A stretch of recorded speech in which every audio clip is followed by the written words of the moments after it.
Petite vidéo sur l'utilisation du yin et du yang du point de vue de la grille de lecture. Alors déjà, c'est quoi une grille de lecture? Une grille de lecture, c'est un consensus commun qu'on utilise en fait par rapport à un point de référence pour donner des indications précises. Par exemple, gauche et droite, c'est une grille de lecture. La gauche, elle n'existe pas à un endroit clairement défini et la droite non plus. Ah, tu as par exemple la même chose avec bâbord, tribord, tu as la même chose avec côté cour, côté jardin au théâtre.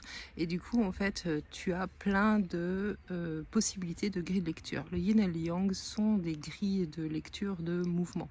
Et la même chose que, par exemple, la droite, elle n'a pas un endroit précis où elle existe parce que ça n'existe pas. C'est un concept et ça n'a pas de réalité absolue. Et bien, en fait, yin et yang n'ont pas de réalité absolue. Ça exprime en fait des mouvements. Et du coup, ce que tu peux retenir en fait comme base, c'est que les mouvements qui sont de nature yang sont des mouvements qui sont sans centrifuge, c'est-à-dire qui vont vers l'extérieur. Et les mouvements de nature yin sont des mouvements qui vont vers l'intérieur, qui sont en fait centripèdes. Et du coup, par exemple, quand tu t'exprimes, quand tu parles, c'est un mouvement yang. Quand tu t'intériorises et que tu fais une introspection, c'est un mouvement yin. Et du coup, il n'y a jamais rien qui est purement yin ou purement yang à partir de ce point de vue-là. Voilà, j'espère que ce petit tip s'y pourra t'aider.